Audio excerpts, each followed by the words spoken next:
दोस्तों इमेजिन करके देखो कि ऑर्बिट में घूम रही सैटेलाइट और उसकी बैटरी ही खत्म हो गई है, तो यहां से हमें धरती से एस्ट्रोनॉट्स को भेजना पड़ेगा उस पर्टिकुलर सैटेलाइट की बैटरी बदलने के लिए। और ये अपने आप में ही कितना खर्चे का सौदा है। तो इससे मेरे दिमाग में एक सवाल आता है कि सैटेलाइट में भी वही बैटरी लगी हुई होती है जो हमारे फोन्स में लगी हुई होती है, या फिर AA AAA के सेल लगे हुए होते हैं? एक्चुअल में कौन सी बैटरी होती है सैटेलाइट के अंदर? तो दोस्तों मैं आपको आपकी इंफॉर्मेशन के लिए बता दूं कि सैटेलाइट के अंदर ना तो ये AA AAA सेल्स लगे होते हैं, ना ही इसमें लिथियम आयन बैटरी होती है जो हम अपने फोन्स में यूज करते हैं। इसमें होती है एक बिल्कुल ही अलग तरीके की बैटरी जिसके बारे में हम आज बात करने वाले हैं। और ये बैटरी एफिशिएंट भी होती है, रिलायबल भी होती है और लॉन्ग लास्टिंग भी होती है। अब इससे मेरे दिमाग में एक सवाल आता है, अगर ये बैटरी इतनी अच्छी होती है तो अभी तक हमारे डोमेस्टिक यूज में क्यों नहीं आई या फिर इंडस्ट्रियल यूज में क्यों नहीं आई? तो दोस्तों ये भी आपका सब्र खत्म होने वाला है, क्योंकि एक कंपनी है जो इसको बनाने वाली है डोमेस्टिक और कमर्शियल यूजेज के लिए। तो क्या है ये बैटरी, काम कैसे करती है और कौन सी कंपनी इसको अब बनाने वाली है और इसकी कीमतें कितनी रहने वाली है, ये सब रहने वाला है आज इस वीडियो का टॉपिक। तो अभी तक आपने अगर हमारे इस चैनल को सब्सक्राइब नहीं किया है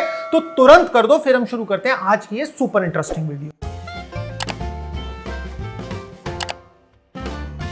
तो दोस्तों जो बैटरी हमारे फोन स्मार्ट गैजेट्स में लगी हुई होती है वो तो होती है आपकी लिथियम आयन बैटरी, और इनकी लाइफ होती है यूजुअली 5 से 6 साल की। और वहीं अगर हम ये वाली बैटरी सैटेलाइट में लगाने लगे तो हमारा जो कॉस्ट एक्सपेंडिचर बढ़ जाएगा, एस्ट्रोनॉट को बार बार स्पेस में भेजना और इन बैटरीज को चेंज करना वो तो इनफाइनाइट हो जाएगा। तो जो सैटेलाइट्स में बैटरी यूज होती है वो होती है निकल हाइड्रोजन बैटरी। ये वाली बैटरी की डेवलपमेंट स्टार्ट हुई थी 1970s के अराउंड, और इस समय पे ISS international space station, Hubble telescope और यहां से जाने वाली ज्यादातर सैटेलाइट में यही वाली बैटरी का यूज होता है। ये वाली बैटरी दिखने में भी बड़े ही यूनिक स्ट्रक्चर की होती है, ये सिलेंड्रिकल शेप होती है क्योंकि इसके अंदर निकल के साथ साथ हाइड्रोजन भी है, और हाइड्रोजन हल्के फुल्के प्रेशर में नहीं, 500 से 1500 PSI के प्रेशर में इस बैटरी के अंदर रखा जाता है। अब अगर इतना ये कितना प्रेशर होता है आप ये समझना चाहते हो तो आप अपनी गाड़ी के टायर का प्रेशर समझ सकते हो, जो कि मैक्सिमम जाता है 33 से 35 PSI का। तो यहां पे इस वाली बैटरी का जो आउटर स्ट्रक्चर होता है ये बहुत ज्यादा मजबूत बनाना पड़ता है जिससे कि ये हैंडल कर सके 500 से 1500 PSI का प्रेशर।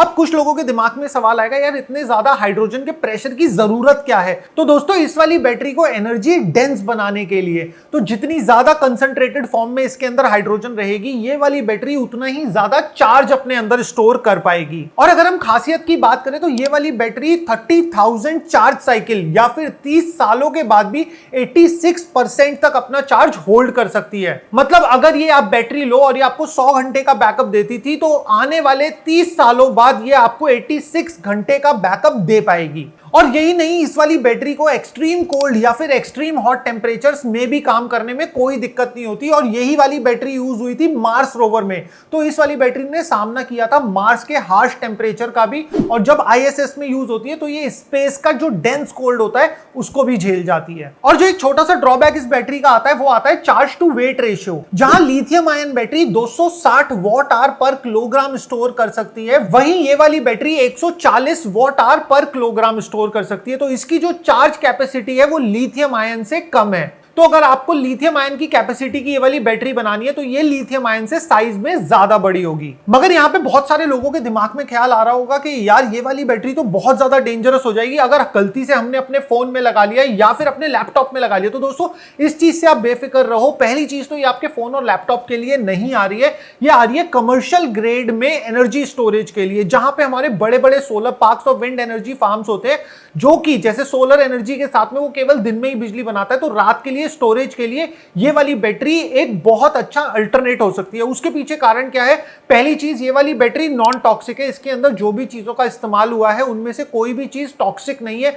और इसी के साथ साथ ये वाली बैटरी 100% रिसाइकलेबल है। और उसी के साथ साथ तीसरी चीज, निकल और हाइड्रोजन हमारे एनवायरमेंट में अबंडेंस में अवेलेबल है। मगर इसके बाद में भी सेफ्टी का क्या? जब हम हाइड्रोजन को इतने ज्यादा प्रेशर पे रखते हैं और हाइड्रोजन अपने आप में फ्लेमेबल गैस है, तो इतने ज्यादा प्रेशर पे क्या ये फायर हैजार्ड और ये सेफ्टी हैजार्ड क्रिएट नहीं होगा? तो नासा जब इस वाली बैटरी को अपनी सैटेलाइट्स में यूज कर रहा था और मीटियोराइट स्ट्राइक की वजह से ये वाली बैटरी पूरी रैप्चर हो गई थी, तो उस समय पे नासा ने डिस्कवर करा कि सरफेस टेम्परेचर ज्यादा नहीं बढ़े, इवन दो उस पर्टिकुलर सैटेलाइट के वोल्टेज करंट सब ड्रॉप हो गया हाइड्रोजन के एस्केप आउट होते ही, बट स्टिल सैटेलाइट को और फर्दर कोई डैमेज नहीं हुआ। और इसी के साथ साथ जब ये रैप्चर टेस्ट मतलब इस बैटरी के अंदर छेद करके देखा गया नेल से और बुलेट से, तो ये ऑब्जर्व करा गया कि हाइड्रोजन गैस जो एयर से काफी हल्की होती है, तो जैसे ही सिलेंडर रैप्चर होता है, ये बैटरी एक सिलेंडर फॉर्म में होती है, तो जैसे ही इस बैटरी का सिलेंडर रैप्चर होता है, ये वाली गैस इमीडिएटली एस्केप आउट हो जाती है। और इससे पहले कि ये फ्लेमेबल हो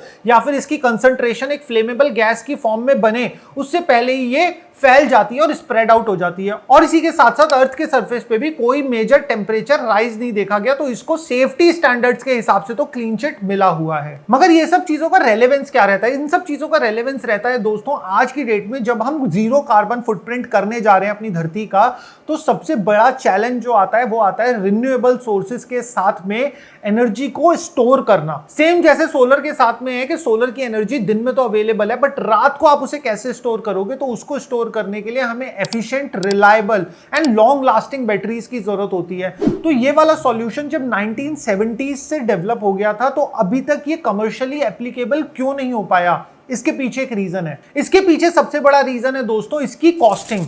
क्योंकि ये वाली बैटरी में इवन दो निकल और हाइड्रोजन का यूज हुआ है जो कि अबंडेंटली अवेलेबल है, बट उसी के साथ साथ इसके अंदर प्लैटिनम, पैलेडियम का भी यूज हुआ है जो कि बहुत ज्यादा रेयर मेटल्स हैं। और इनके रेयर होने की वजह से ही इनकी कीमतें भी बहुत ज्यादा होती हैं, जिससे कि ये वाली बैटरी कोई मामूली तौर पे एक्सपेंसिव नहीं बल्कि सुपर एक्सपेंसिव बन जाती है। मगर ये जो नई कंपनी आई है एनरवेन्यू नाम से, इन्होंने ये तो बोला है कि हमने बैटरी बना ली है, बट इसी के साथ साथ इन्होंने ये भी बोला है कि ये वाली बैटरी हमने लिथियम आयन बैटरी से कंपेटिटिव प्राइसिंग में बना ली है। और इन्होंने इसके पीछे कारण दिए हैं दो। पहला रीजन जिसकी वजह से ये इस बैटरी की कॉस्ट को कंट्रोल कर पाए हैं वो है इनका मैसिव प्रोडक्शन साइज।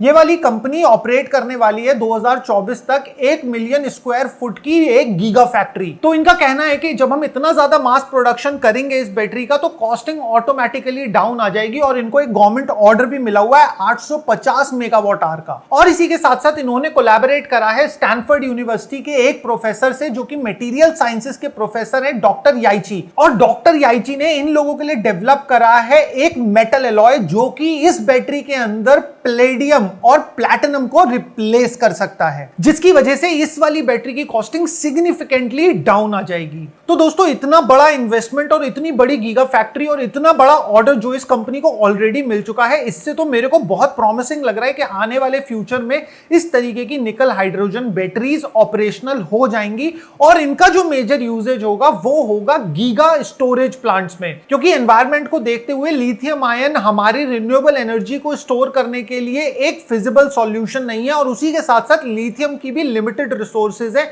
जिसकी वजह से लिथियम एक वायबल ऑप्शन नहीं बनता। और उसी के साथ साथ लिथियम का अपने आप में जो लाइफ साइकिल है 5 से 6 साल का, वो भी उसको एक वायबल ऑप्शन नहीं बनाता रिन्यूएबल एनर्जी को स्टोर करने के लिए। और दोस्तों जैसा कि मैंने पहले भी बताया था, सेम एम्पियर सेम वोल्ट की एक लिथियम बैटरी छोटी होगी साइज में, उसके कंपैरिजन में निकल हाइड्रोजन बैटरी बड़े साइज में होगी। तो कहीं पे भी बैटरी को अगर आपको स्टेशनरी ही रखना है तो वहां पे साइज इतना मैटर नहीं करता, उससे ज्यादा मैटर करता है जैसे लिथियम बैटरी जो होती है वो टेम्परेचर सेंसिटिव होती है, ज्यादा गर्म टेम्परेचर में उसमें आग लगने का खतरा होता है, और वो खतरा यहां पे नहीं है। तो हम अपने जैसलमेर के विंड फार्म्स में भी इस तरीके की बैटरी यूज कर सकते हैं। और उसी के साथ साथ हम लेह लद्दाख जैसे रीजन, ठंडे रीजन में भी ये वाली बैटरी यूज कर सकते हैं, जो कि कंप्लीटली अपने आप में जीरो मेंटेनेंस होगी। तो दोस्तों आप और हम तो केवल वेट ही कर सकते हैं 2024 में इस वाली बैटरी के लॉन्च होने का और कुछ प्रॉमिसिंग रिजल्ट्स देखने का। मगर उससे पहले मैं आपको बताना चाहता हूं एक और बैटरी के बारे में, जो कि है लिक्विड बैटरी।